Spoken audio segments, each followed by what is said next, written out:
È il momento di Antonio Bertoncello, candidato sindaco per Portogruaro.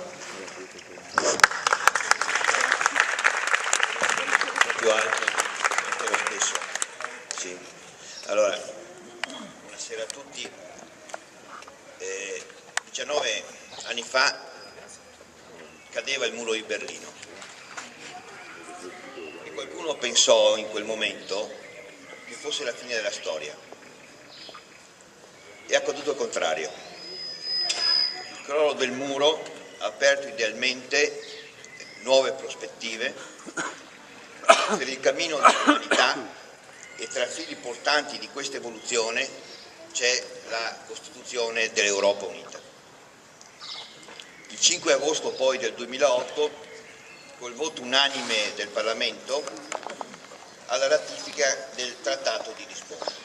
Sono due passaggi importanti, questi, che hanno segnato, voglio dire, l'Europa, ma l'Europa è ancora a un bivio.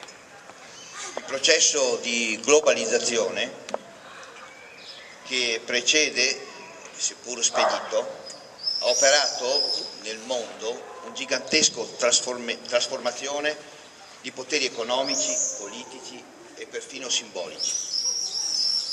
E in questi cambiamenti epocali il nostro Paese in meno di 20 anni ha pagato forse il prezzo più alto.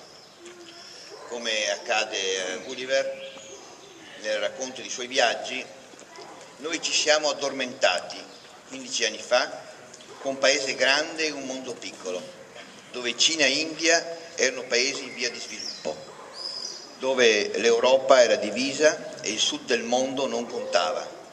E ci siamo svegliati, paese medio o medio-piccolo, di un mondo grande, dove Cina e India sono i motori, dove l'Europa si è riunificata e dove il sud del mondo ha nuovi grandi attori come il Brasile e il Sudafrica. Non bisogna comunque avere nostalgie, che indietro non si può tornare. Ma anche per poter governare questo processo di globalizzazione bisogna introdurre nuove sfide che ci devono far portare a un'Europa sempre più unita, sempre più forte.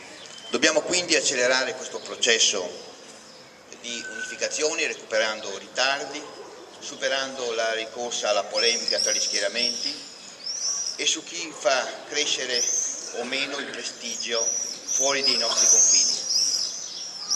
Siamo bravi a rivendicare i vantaggi e i finanziamenti che otteniamo da Bruxelles, ma scarichiamo a Bruxelles i costi delle riforme. Pretendiamo risposte su tematiche importanti come l'immigrazione, la politica estera, la sicurezza,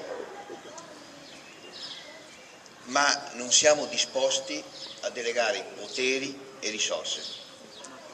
Pensiamo all'Europa come un ulteriore strato di costi e di burocrazia, senza sapere che la macchina europea va avanti con l'1% dei nostri bilanci e che l'insieme della euroburocrazia europea ha meno funzionari della regione Lombardia. L'Europa è sicuramente un grande progetto al servizio dei cittadini e solo attraverso l'Europa noi riusciamo a proteggere i risparmi, la nostra sicurezza, il nostro ambiente, i nostri talenti. Noi abbiamo bisogno dell'Europa, un'Europa che deve essere più forte, con un ruolo da protagonista e non una politica di ritorno alle vecchie patrie. Oggi il nostro compito è unire le sorti del PD a quelle dell'Italia. Il nostro Paese sta vivendo una difficile situazione economica e noi dobbiamo mettere in campo le condizioni delle famiglie, dei lavoratori e delle imprese. Con questo spirito noi dobbiamo affrontare le elezioni amministrative e le elezioni europee. Spesso, quando ci sono le elezioni amministrative, le elezioni europee si svolgono sottotono, con meno calore, dando meno importanza.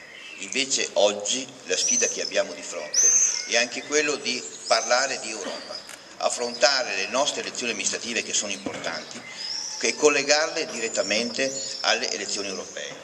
Faremmo un grande errore se ci concentrassimo sempre sul particolare, sulle nostre cose di casa nostra, senza dare un respiro, senza aiutarci e aiutare a far sì che i nostri concittadini capiscono qual è l'importanza del ruolo che l'Europa può assumere per la soluzione anche dei nostri problemi. Il ruolo di molte nostre amministrazioni è una risorsa per l'Italia, un esempio di buon governo che tanti interventi ha saputo realizzare per la qualità della vita delle persone e per lo sviluppo delle comunità locali. E credo che anche noi a Portoguaro abbiamo dato il nostro contributo.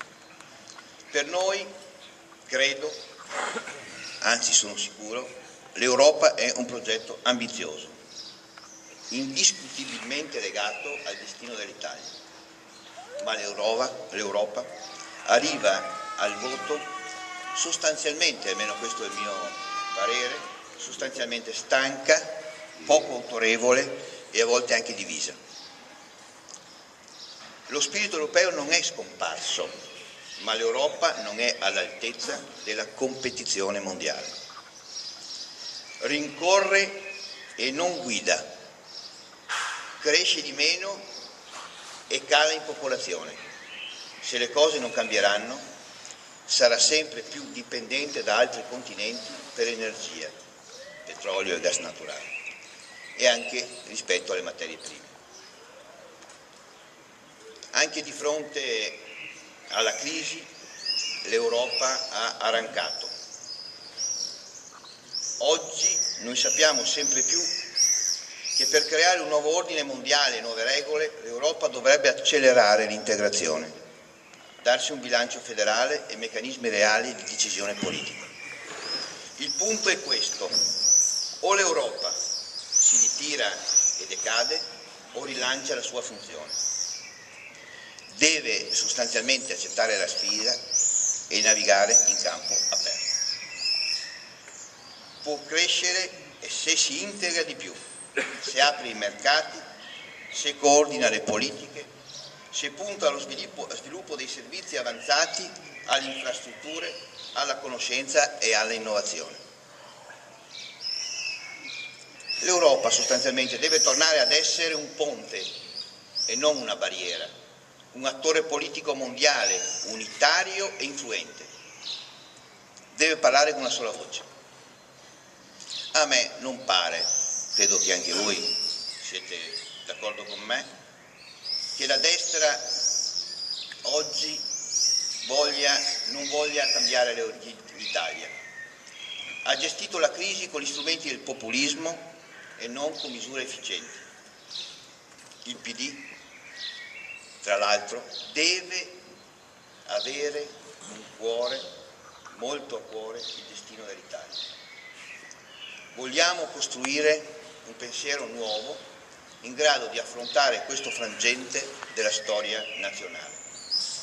E per fare questo il PD si è dato 3 compiti: rivitalizzare e rinnovare la politica nelle istituzioni, rendere il Paese più giusto e competitivo, rendere l'Italia più europea e aperta al mondo. Queste sfide sono complementari e danno il senso del nostro progetto. Ecco il senso del nostro lavoro. Io credo che se ci mettiamo a lavorare, se ci crediamo, noi possiamo raggiungere questi obiettivi e dare un grande contributo all'Europa unita, con un ruolo diverso, più forte, più consapevole, e aiutare anche i cittadini a comprendere quali sono stati i vantaggi di aver scelto di entrare in Europa e di stare in Europa, perché stare in Europa significa risolvere i problemi anche dei nostri cittadini.